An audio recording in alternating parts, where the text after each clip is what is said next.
Welcome to Crunching Data, where we go behind the scenes with the data leaders who keep it all flowing. We're talking real stories, real challenges, and the future of data from the people building it. This is Crunching Data, a podcast brought to you by Matia, the unified data ops platform. Let's get into today's episode. This is Benjamin Siegel from Crunching Data, the podcast that brought to you by Matia. I'm excited to have you with us, Shiv, from Tanium. I know you've been a long time in the data space, and there is a lot to learn from you. Thank you for having me here, Ben. It's always a pleasure to talk to you. Every time we've talked, we've had great conversations. So for everybody else that's listening, my name is Shiv Malhotra. I am a manager for data engineering and integrations at Tanium. I have been at Tanium for about 4.5 years now. I was a COVID hire. About Tanium, if you folks don't know, Tanium is a cybersecurity and endpoint management tool. We are one of the best in the industry to, assist you with everything that deals with your endpoint management, with your security patches, with your virus notifications, threat notifications, so on and so forth. For my data journey, I have been in some sort of data space for close to 15 years now. And I've done a bit of everything. I've done everything from QA testing, automation testing, ETL development, BI development, data engineering, now been a leader. I also do some fractional consulting for some small time shops here and there, just to keep my tool stack up to date and just so I can keep an eye on what's happening in the market. So yeah, that's a lot about me. I feel like a lot of people don't know, but congratulations of being on the Forbes 100 list. You're number 17, which is a phenomenal space to be at. That's we are in some rare air right now. So I'm really thankful for the leadership at Tanium. I'm really thankful for the decisions that have been made over the last 2 or 3 years, and I can't wait to see what's next. I love, the fact that you mentioned that you've been in the data space for like 15 years. One thing I did not know about you is, you being into QA and doing some of those things early on, I assume. And what people don't understand, at least from the people I talk with, is how much I love and recommend people to go in the path of the QA, because the moment you're not afraid of doing the dirty work to some extent, you're just getting better, right? Like there is no other way finding the issues is if you're not. So you can probably play a drinking game as to how many times I'm going to mention the word reverse engineering. And that's one of my favorite words to use, one of my favorite things to implement. And that's what, to be fair, that's what I did in my career as well. I reverse engineered my career from a QA, which was all the way at the final level before stakeholder approvals and all that. That's who I started to be. And then very soon I realized that, I can query the data all day, every day, QA it, put some automation wraps on top of it, but I don't know how it's being generated. So that's what prompted me to figuring out, okay, let me now ingest the data, try to see if I can use transformations, try to see if I can use joins and lookups and all of those things. And from there, I very quickly realized, and there's actually a story about that. While I was in the ETL space, I was working for an insurance conglomerate, and it was around that time when Amazon came up with their low or neutral carbon emissions. And that got me thinking, how did they figure out that this is a smart way? And then how did they figure out, okay, if we can wrap these 2 or 3 packages, and instead of them delivering one by one each day, let's wrap 2 or 3 together, low carbon emissions and all of those things. And then I was lucky enough that a buddy of mine, he actually had moved to Seattle, and then I started talking to him, and he told me that, this all was possible from data. That you had all of these data, you had all of these metrics, all of this analytics behind it. And that's what prompted me to be more into, okay, now I need to understand how can data actually derive decisions like these. So Amazon low carbon emission was a huge component of why I'm doing what I'm doing right now, is to actually figure out how to make data driven decisions. That's crazy. Sounds like you're very much like a self-learner, right? Like it's, at least again, from what you shared a bit and a bit I know about you, kind of like not afraid of learning new things. Can you share a bit how the data team look like, at Tanium today, And in general, given your experience both on leadership and data team in general, how teams look like and what you recommend, and how do you derive kind of like or push for self-learning in your teams? Sure. I feel like you hit the nail exactly on the spot, Ben. I am a self-learner, but I'm also not afraid of asking questions. I ask, and I've been in meetings with extremely smart, extremely talented individuals, and I tell them before, I'm like, find my ignorance charming, because I'm going to ask a lot of stupid questions sometimes. And that's what actually helped me learn more. And also curiosity, because I'm always trying to either make money for the company or save money for the company. And those two things, when you're doing a combination of those things or just one thing as itself, that spikes a lot of curiosity. Curiosity spikes a lot of new learning. Okay, how can I save? How can I tweak this Snowflake task to do it this way? How can I tweak this AWS S3? Or how can I tweak this AWS component or this Lambda function and things of that nature? And obviously, I also have built the data teams around that way as well. I like to always say that my team is way smarter than me. I always hire people that feel like are smarter than me, that can give me solutions rather than only bring problems. That's the one thing that I tell my team the most, is that it's okay to make mistakes, it's okay to have problems, but if you're coming to me with a problem and not having one to two solutions with it, there's something that needs to be changed. So that's how I have built all of my teams. The current team at Tanium, I'm extremely proud of. Some extremely smart, extremely talented people. I have an onshore team and I have an offshore team. I have every single skill set that you can think of. I have people that come from database development, data governance background. Then I have somebody that comes from a true ETL integrations pipeline background. Then I have somebody that is an extremely good analytics engineering focused person, like somebody that can actually understand the business requirements and that could say, I don't think that's right. I don't think what you want is what you are describing. I have somebody that is an extremely savvy he's an ex data scientist come data engineer. Those are the most lethal people that are there in the market right now, because they can store data, they can massage the data, they can make sense of just absolute pure garbage. So I'm very thankful with the troops that I have assembled at Tanium, and we're doing a pretty fine job. Well, clearly you're doing something good if you got to the top 17 companies in the Forbes Yeah. 100. Um, you were talking two things I love, and I did not prep for your answer here, so it's all live. But basically, you said that you love when people come. It's okay to have problems, but coming with solution. Mhm. Kind of like love this philosophy, because if everyone would have come with solution, it doesn't need to be the solution you go with, but at Yeah. least you go to the conversation with something, Mhm. make life way easier on decision making. You mentioned got into data from a data driven perspective, specifically really good story about the Amazon carbon neutral process there. How do you push your team to be data driven, and what do you mean by or what does it mean to be kind of like data driven today? So my definition of data driven is that it might be similar to the other folks that you've talked to, but what I think is you need to earn the trust before you drive transformation. That's what I think data driven means.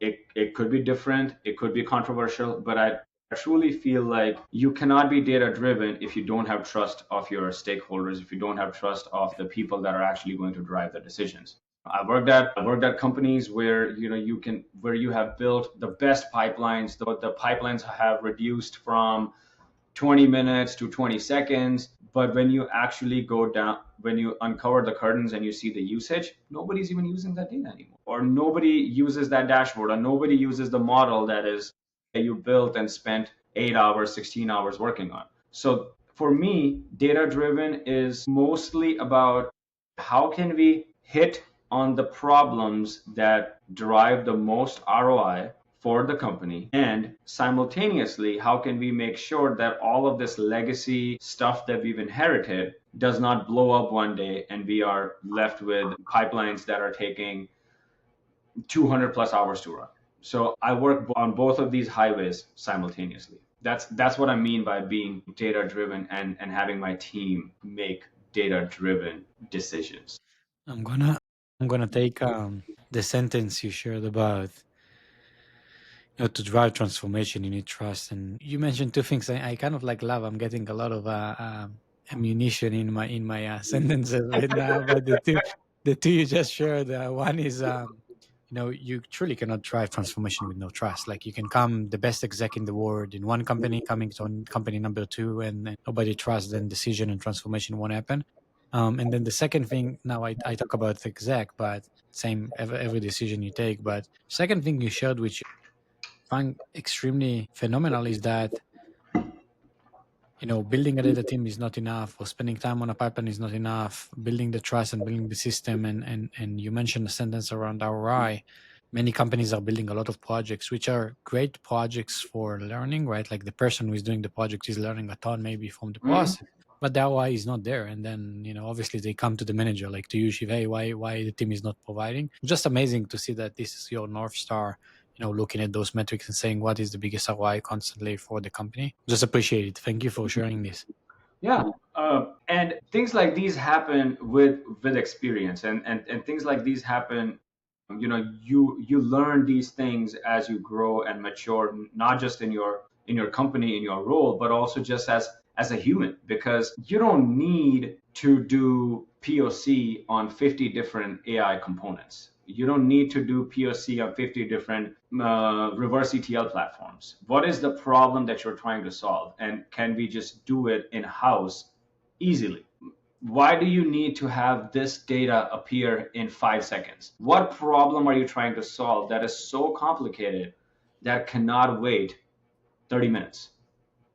And more often than not, 99.999% problems don't require real-time pipelines. So, just things of that nature. And that's what I've learned. And that's what I tell my team as well, is that ask questions. I love the mindset of many managers and teams just want to get things done without asking the questions, because they don't love the questions or answering the questions or challenging themselves. And just seeing you challenging constantly the question is an amazing mentality, I think.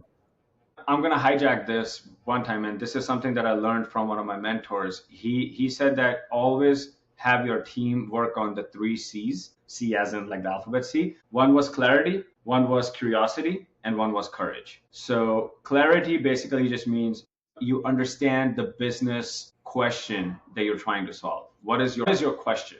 Curiosity is they say that there's 1,000 ways to slice a cat. You can't, okay, just because the previous team or just because this team is doing things this way doesn't mean we have to do the same way as well. Maybe there's a better way to do this. Maybe there's an easier way to do this. The third one is courage. Like you said, you gotta have courage to say, hey, stakeholder, I don't think what you think is the way to do this is actually the right way to do this. I can present you this way, which is more scalable, more flexible, and more plug and play. And then we can use the same exact component that we're building for you for other teams as well. So sorry, I know I hijacked this. It's good hijack.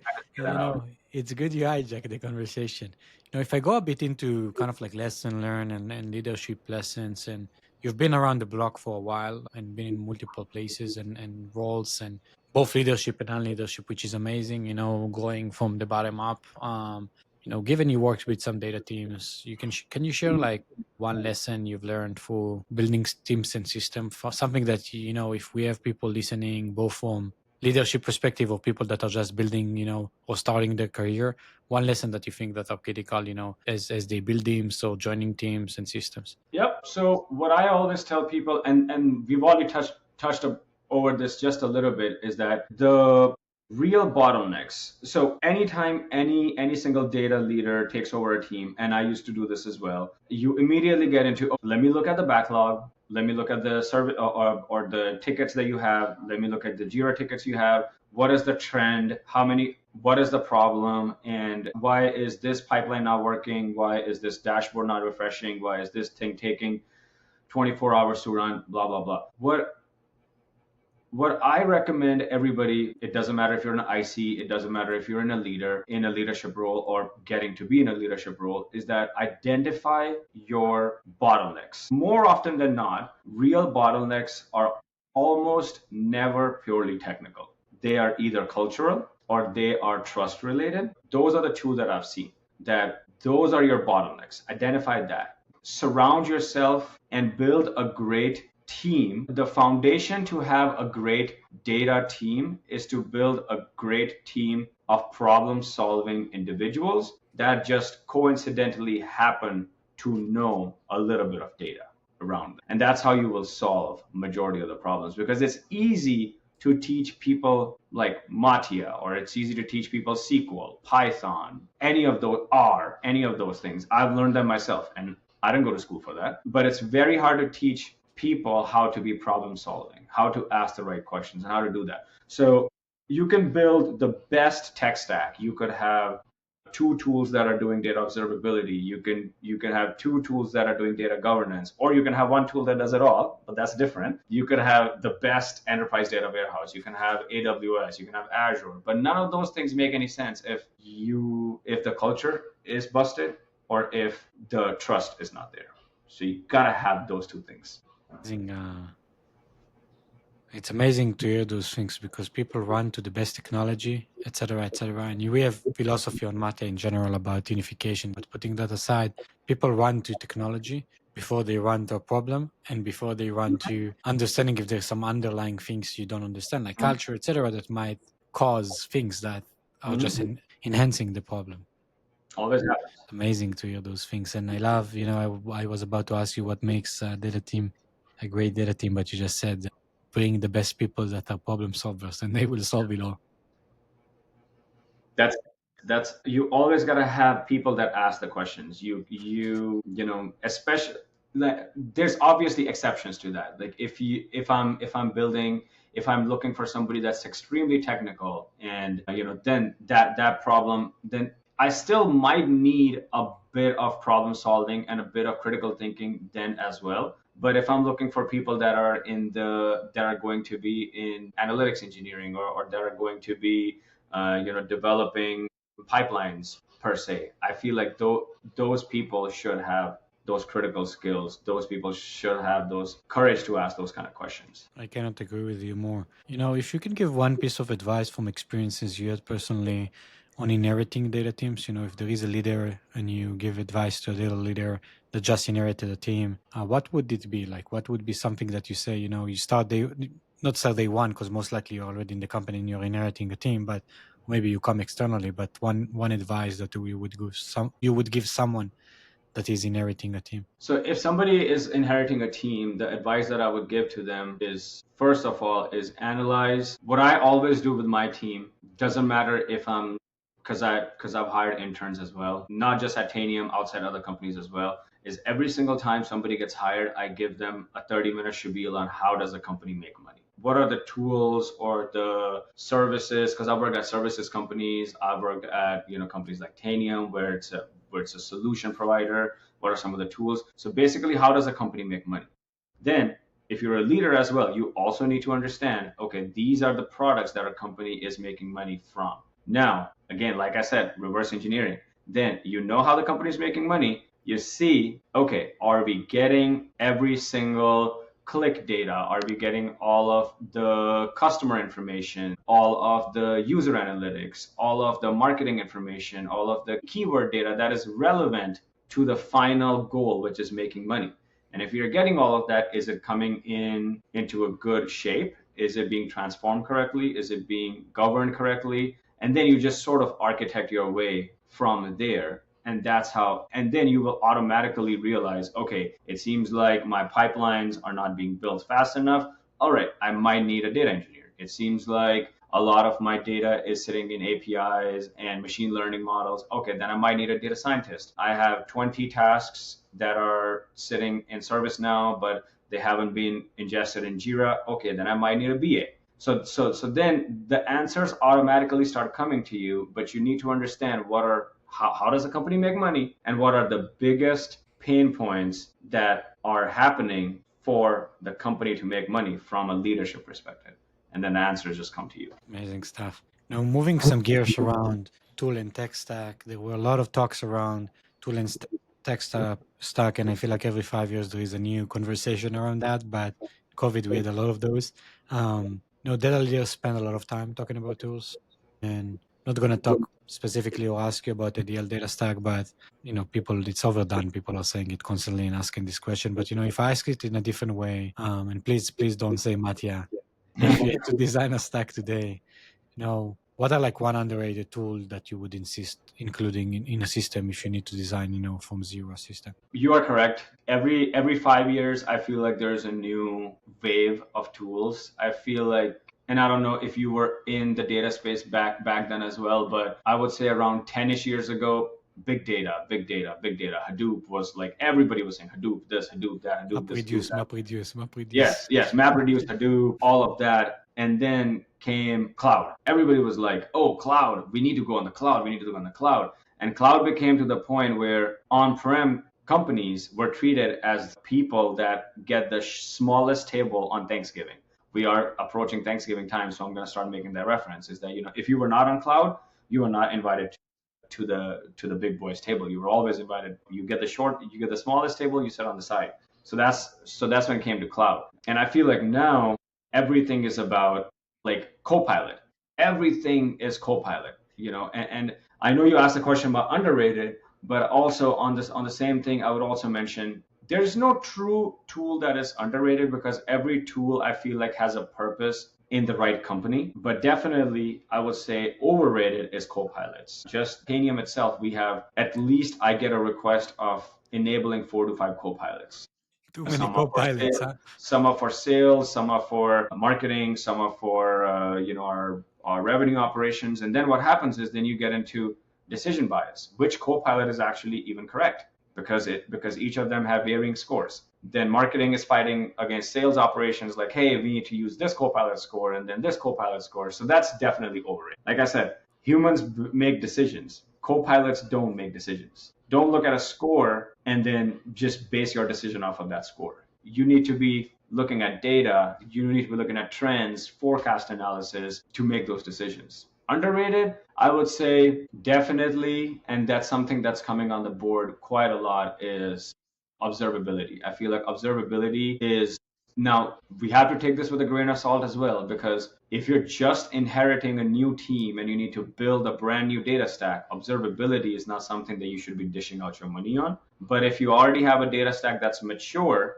but that's not well accounted for, or that's not well used or well managed or well organized, then I feel like putting an observability tool, something like either Mattia or something like Monte Carlo, or things of that, like there's so many, based on like your price point and based on your usage. I feel like an observability can do wonders for you, because it'll actually put pen to the paper as to, okay, these are the models that are being utilized, these are the models that are being underutilized, these are your problems that are happening. It'll point it to the correct stakeholders, and it'll just spark that conversation about, hey, I spent 80 hours working on this model, but I don't see that you have been using it.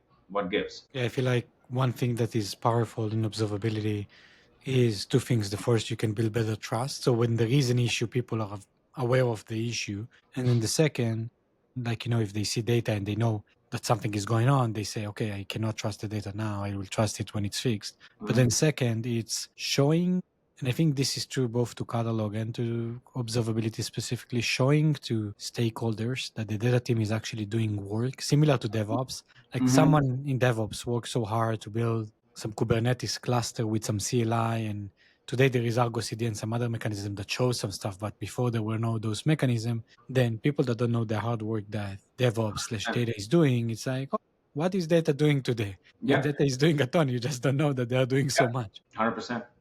And I feel like that's where we use our documentation, stuff like that as well, is that we have so many Lambda functions that honestly the stakeholders don't even know that we have jobs that are parsing extremely huge, extremely complex zip files, parsing them into and only fetching the data that's required, parsing them even more. And all of that is being done in Lambda right now. Without documentation, people are not even going to know. Nobody's going to know where it went. So that's why we use cataloging and data glossary and observability. Definitely, we use observability slightly differently, where we just have the tool stack that gives us observability right now. And also on the flip side, if you do too much observability, then you run into the fatigue where you just have errors all the time, and you just get prone to it.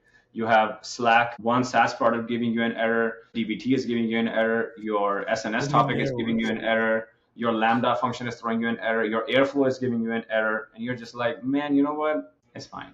Everything is fine. That's crazy. Yeah, you wake up, you see in the 7-10 channels doing the same error, showing you the same error. Yep, same error. Error fatigue is what it's called. So just every single tool has its place in the company, the right company at the right time for the right problems. I don't feel like any tool is underrated. Just make sure it comes with a silver lining. Just make sure that you are using it correctly. Do not overdo it.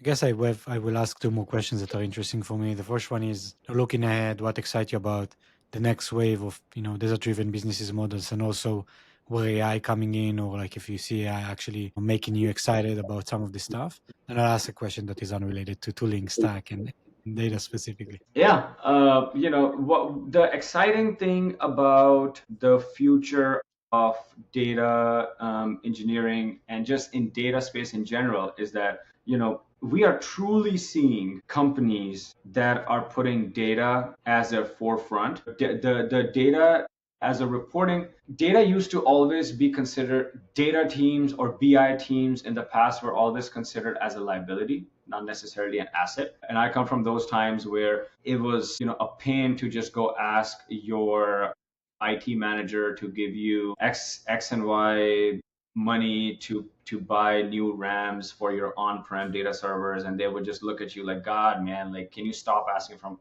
us for money all the time? Like, where is the ROI? Things of that nature. So I feel like now we have came to the point where if anytime I interview somebody, they ask me, how is data being used? So I have to come up with that. I have to tell them the answer. Like, hey, this XYZ are the projects that have been used, and that's how data is being used at Tanium. This didn't used to happen before. And I feel like it's only going to grow more, where data is going to move from a reporting function to data as a revenue engine. Data truly is deriving revenue for some of the companies. And especially with AI, I feel like when I was at this conference and they said something very interesting is that you need to treat your AI solutions or your AI products or your LLM engines or your agentic engines as really smart junior employees. So you can have them do one task and they will do that very, very quickly, very efficiently, but you will still need data teams, you will still need data engineers, you will still need analytics engineers to actually derive what your AI co-pilots or your agentic AI workflows are actually doing. And I feel like it's also pivoting just from, okay, load the CSV into Snowflake or load this Excel file into your Databricks. It's all of that work is going to stop and is going to be transformed to AI. But what is going to be bigger to see is data observability is obviously on everybody's hot topic right now. Data governance, especially with people with Claude being integrated into a lot of companies, with Anthropic being incorporated into a lot of companies. Companies are still scared, like, okay, is my data truly safe within this Anthropic's cloud environment or within this, Claude's cloud environment? And I feel like that's where data governance is going to come in very handy. All of that has to funnel through data engineering as well. I do really want to talk about a controversial data opinion. This is going to ruffle some feathers, but I'm going to go on the limb and say right now, I don't think I have never worked at a company that is 100% data driven. I have worked at companies that are decision driven, but not data driven.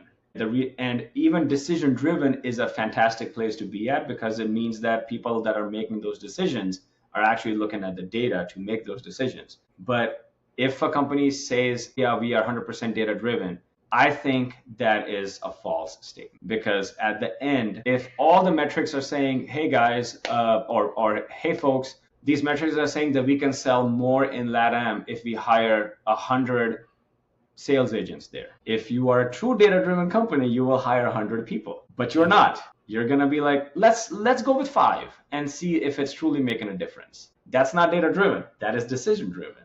So that is my controversial data opinion: is that no company. And I'm not throwing shade to any company. I feel like decision driven, we've came leaps forward by just being decision driven. But if you're saying that you're 100% data driven, that is not correct. You are decision driven, not data driven. that is my controversial opinion. What do you think about it, Ben? That's a phenomenal one. I think, maybe one or two companies that, I don't know, I'm not there, but like if you look at, OpenAI or NVIDIA's company's perspective and the bets they are taking, okay, betting on ton of areas for GPUs or for electricity or whatsoever. Those are very risky bet to takes, right? Like they're going and buying so much energy or so many GPUs, et cetera, et cetera. We're talking at billions of dollars. And that's so opposite to what the main brain will say. So I'm wondering if those decisions are not more like data driven, similar to the example you gave with 100 people in Latam, go higher in Latam. But I do agree with you that we are not yet in a world, and I don't know if we can be in a world, because I think if we get to a world that all companies are data driven, then it's like when cars gonna be fully autonomous cars. What happened when the car need to decide at a traffic light? And we will get there, but it's an interesting thing to think of. Two cars come to a traffic light, one before the other. Do they give approval to? Let's say the moment you don't have kind of like system of rules, because when you have system of rules, the system will just gonna go by the rules. But the moment everyone is like that, then the rules are being banned, and like each systems are moving the rules too fast. Yeah. But then it's interesting if we can even ever can be 100% data driven. I don't think there is a company I can say now it's 100% data driven. So I agree with you fully. Maybe 100% driving ideas for decision making, and then there is decision making at the end. And that's what I said. Previously, you never even had companies that would do that. Previously, it would just be some exec making the decision, like, I don't care what this graph says, I don't care what this dashboard says, I don't care any of this. I just, whatever I say goes, or whatever the board of directors says goes. But now we've come to the point where there's tons of people that are looking at data and then making decisions off of that data. They could either go 100%, okay, yeah, it says 100%, let's just buy in 100% all of this. Or, okay, let's do at least 20% and see how it goes. Because us as humans, we are still, and I think this is just a trait that we all have, and just in our psyche, engraved in our psyche, that we just, if we feel like we will 100% trust the data, then that's just trusting an engine or a robot. So I feel like we always want to control the final outcome, and that's just human psychology. Like, I do that too, and I can't say that my team is 100% data driven. There's still a lot of times where decisions come in play, where cultural things come in play, where where being a cooperative team member, and then all of those things come into play as well. So I can't, I'm equally in the same boat as my I agree with you fully. I think the amazing thing is to push yourself out of your comfort zone, right? Like constantly kind of like ask yourself, can I be more data driven? Not 100%, but can I take better decision? Plus, can I fuel automatic decisions by being more data driven, which means the underlying data and observability and all you said need to be perfect, because you need the highest trust possible to trust what you have there from a data standpoint. Yep. So I agree with you fully. Amazing. If I'm going to ask you a question that is not data related, if you were not doing anything data related, what would your dream job be in a different life? I have a dream job, and I have a job that will pay the bills. So I can tell you my dream job first. I teach dance. I already teach dance. And if I had all the money in the world, if I win the lottery, then that's what I will do. That's what my dream job will be. I teach dance to kids that are 5 years old all the way to adults that are 55 years old. So I will just do that full time. That's what my dream job is. And a job that will pay my bills, a dream job that would actually pay my bills. I think I'm already in my dream job that pays my bills. It's amazing.